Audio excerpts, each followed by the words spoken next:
ଆରେ ଧନ ଧନ କ'ଣ ଖାଉଛୁ ତୁ? ଅମୁଲ ଖାଉଛୁ? ଆରେ ମତେ ଟିକେ ଦେ।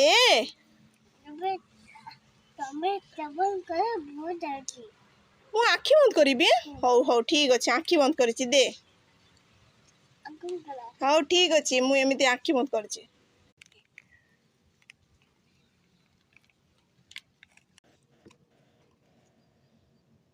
ଧନ ଜଲ୍ଦି ଦେ ମତେ। ଦେଇଛୁ? ହଉ ମୁଁ ଖା। ଇଏ କ'ଣ ଧନ, ତୁ ଲୁଣ ଦେଇଦେଲୁ ମତେ, ଠକେଇ ଦେଲୁ ମାକୁ।